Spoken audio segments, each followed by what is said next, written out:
Chapter 3. Sage squirmed in her seat. Libby, who was sitting right behind her, felt really sorry for her classmate. This couldn't be easy, especially since they were in their final class after a long day of school, the Star Darlings' daily private lesson. And also because that day their guest lecturer was Professor Eugenia Bright, who taught Intro to Wish Fulfillment. Professor Eugenia Bright was tall and slender, with cropped turquoise hair and matching eyes. She was the most popular teacher on campus. There was always a long line of students outside her door during her office hours, looking for extra credit assignments, wanting to make a good impression on the brilliant teacher, or simply seeking to bask in the warm glow of her presence. Libby knew that Sage had to be completely miserable. So, please explain to the class exactly what happened at the start of your mission, Professor Eugenia Bright said. It will be most helpful for everyone to determine exactly when and how things took a turn. Sage twisted the end of one of her thick purple braids between her fingers. Noticing this, the teacher added more gently, "I'm sorry to make you uncomfortable, my dear. It's just that the other students can learn from your She stopped herself. The challenges you faced on your mission." Sage took a deep breath, then began to explain that she had arrived on Wishworld and headed to the school, as directed by her Stars app. Using her powers of suggestion, she was able to convince the faculty and teachers that she belonged there, and then she employed her observational skills to get clues as to whom the wisher could be. After receiving information about a girl in a difficult situation, Sage had realized it seemed promising, so she headed over to talk with her, and, after they had chatted for a while, discovered her wish. "And what kind of wish was it?" the teacher asked gently. "Well, it seemed like a good wish," Sage said slowly.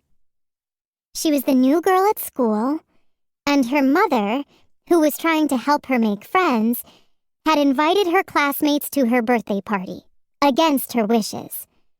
But it was a big mistake. No one RSVP'd.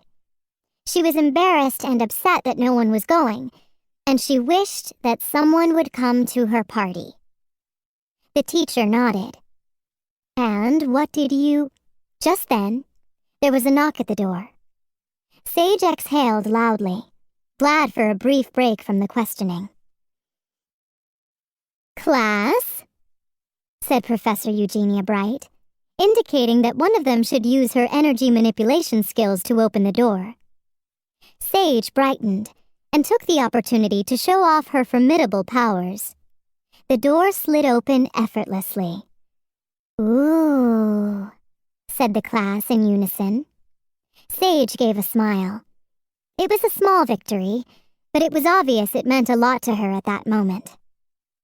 There stood Lady Cordial, the head of admissions. The short, stocky woman, her purple hair cut in an unfortunate style that did not suit her face, had a pained expression. Leona said that she always looked like she had just broken your favorite vase and was trying to figure out how to tell you about it. Lady Cordial's eyes widened with surprise when she saw that the classroom was filled with students.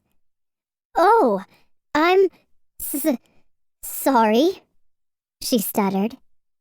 "I didn't realize that class was still in session.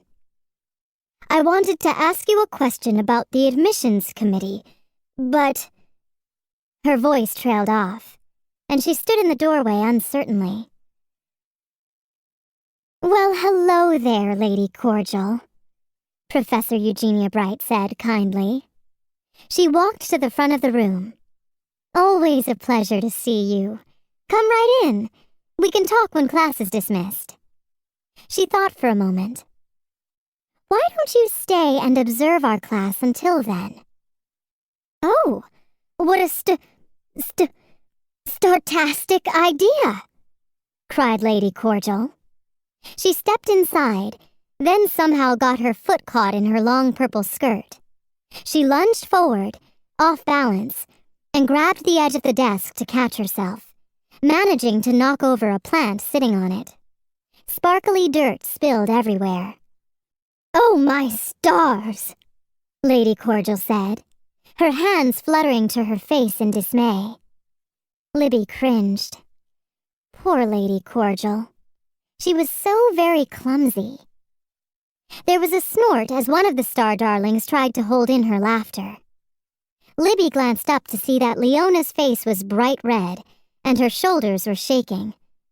Lady Cordial stared at the floor in embarrassment, her cheeks flushed, as she walked past the students to the back of the room. She sat at an empty desk, fortunately without further mishap. The dirt vanished almost immediately. "We were discussing Sage's mission and the challenges she faced," Professor Eugenia Bright explained to Lady Cordial.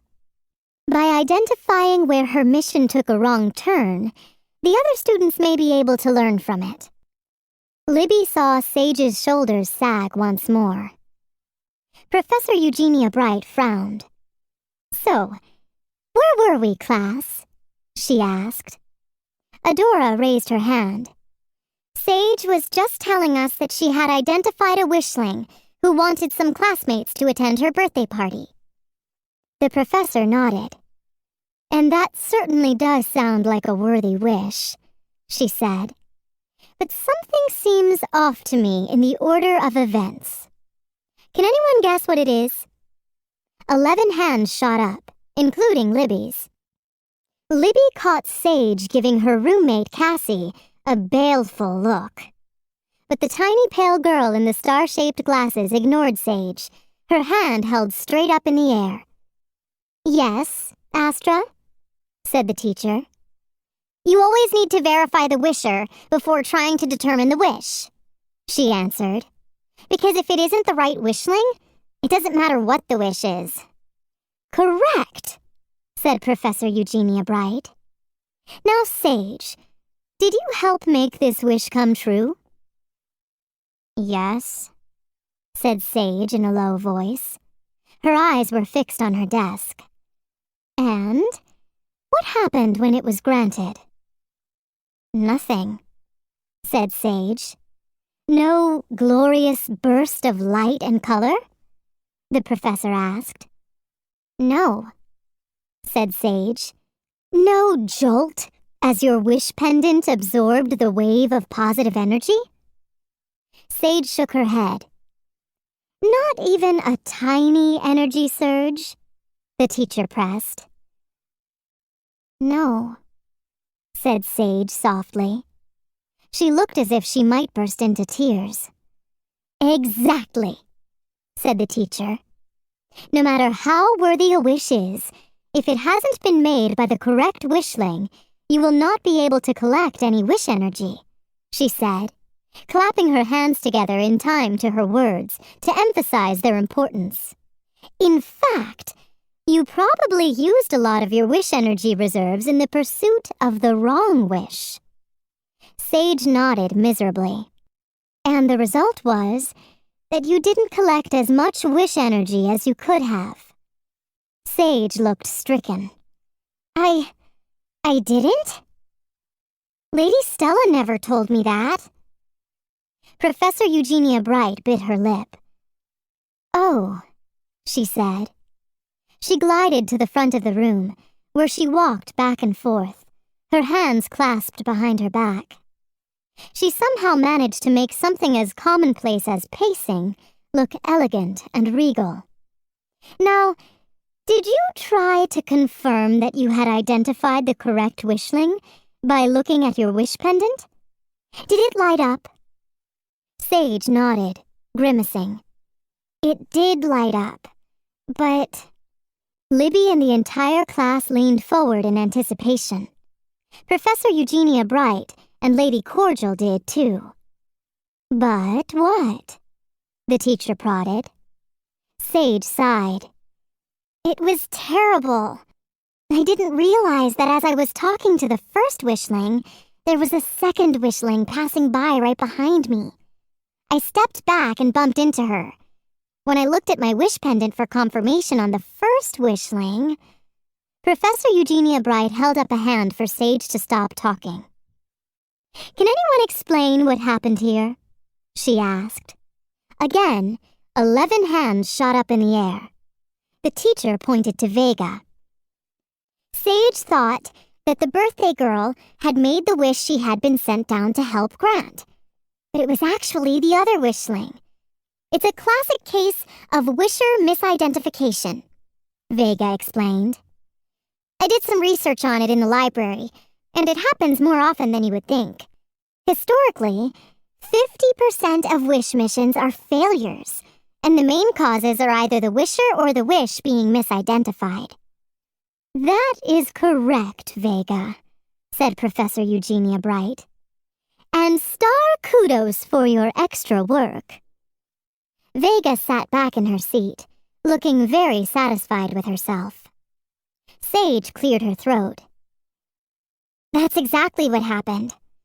I think I was so excited when I thought I had found the wisher so quickly that I overlooked any other options." The teacher nodded, laying a hand on Sage's shoulder. "You were in a very confusing situation. Luckily, you were able to realize your mistake, find the correct wishling, identify her wish, and collect energy." Sage nodded.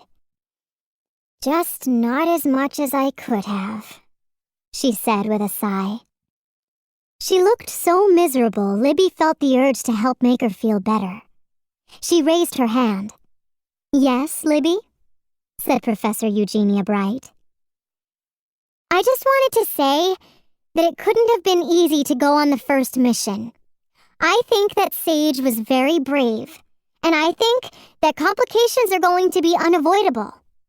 This is all new to us. Sage taught us a lesson, that you have to make sure that no other wishlings are around when you first verify your wisher, just in case. And that's really helpful for all of us to know." "Excellent point, Libby," said Professor Eugenia Bright. "I appreciate your ability to see both sides of the situation." She smiled at everyone. "Great work today, Starlings. Class dismissed." Before Libby could stand up, Sage turned around and grabbed her hand. "Star salutations for what you said," Sage said to her. "It isn't easy being in the starlight." Libby nodded. "I know," she said, patting Sage's shoulder. "And you're welcome." She stood up and straightened the skirt of her pink dress. "Hold it! Hold it!" cried a familiar voice. Libby turned around to see Leona climbing up onto a chair, her arms in the air. "I have an announcement to make. I'm starting a Star Darlings band, and I want you all to try out. I just ask one thing. Please keep it quiet, so everyone in school doesn't show up." Scarlet laughed. "As if," she said. Leona stuck out her tongue at her roommate. "We just want to keep it small so it will be laid back and fun, just like me. Let's meet in Star Quad at the band shell.